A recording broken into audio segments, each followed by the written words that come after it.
Hi, welcome to this another session of Nginx. So in this video, we're going to see what are the logs and what are the directives available in Nginx. So that's what we are going to see. So there are three types of directives available in Nginx. So we will see what are those and also what does mean by that error log, access log, and how we can use that, and how we can also use that customizing the logs format. So those things we are going to see. So this video or we cannot demonstrate though, but in further upcoming videos, I will also show you how we can use this logs format and doing that customization on the log format. But directives we already been using in that earlier sessions, but let's see what are the directives now. Now I'm already there in that server. Now let's go to this nginx conf. So I have reloaded that default configuration to explain what are the directives available. And for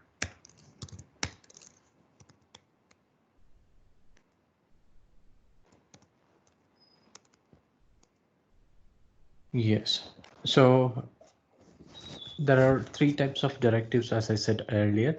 So one is this array directive, and so this directive, which means that so this can appear again and it can appear multiple times, and this without overriding the previous settings. Now if I'm using this log, and I can also use this for the custom format, so both things can be used. So this will without overriding that previous settings, so this will execute it. So this as I said, it can be appeared multiple times. So this is that array directives, and so the standard directives. So this directive can appear only once, and a second declaration overrides the first. And the third one is that action directives.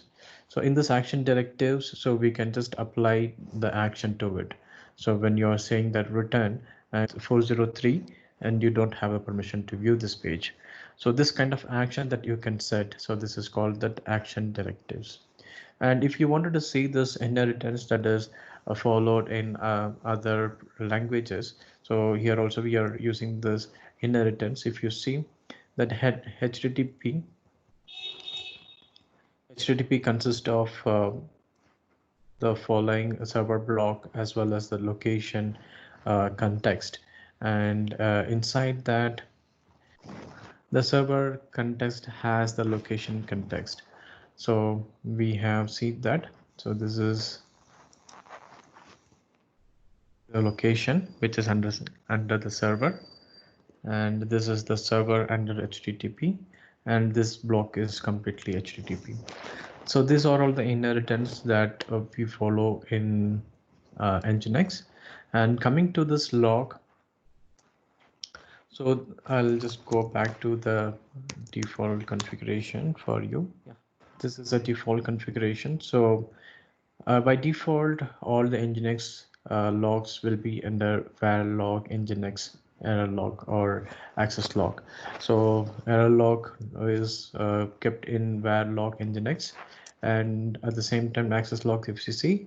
So this is in access log also in appears in var log Nginx. So this is a log format. So it will have the remote address and followed by the remote user and what is a request, and if there is any body sent on top of that, and what is an HTTP referrer, and what is a user agent if there is any, and HTTPX forwarder for. So these are all the function that is used to format the logs. So you can also apply some customized log in order to change the format, or you can also use some for any SSL configuration. If you wanted to add a certain certain functions or certain things that you wanted to capture, you can also capture that by using the custom logs. So you can also see the logs that has been generated so far. That will be there in So these are the logs that has been generated from this previous. So as said,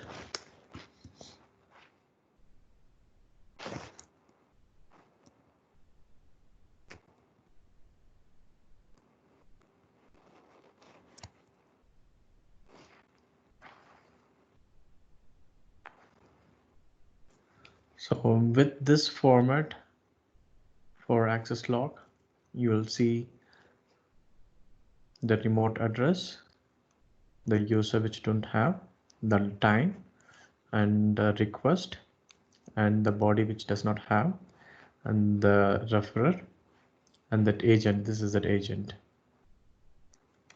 So this is how the log format has been captured.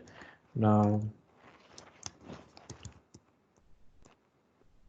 seeing that we don't have any error now.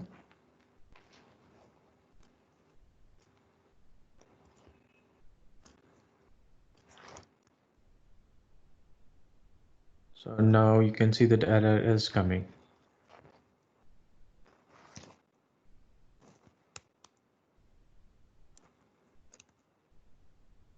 Yes, so that log is not there. So it is giving that as an error. And this is that access log that we are seeing. This shows what are the directives available in Nginx, as well as the logs, how we can modify the logs, as well as how we can see to debug these actions. So that is also one more thing, that is also a debug that we can include. So in case if you wanted to debug certain cases, that also can be done. Thank you guys.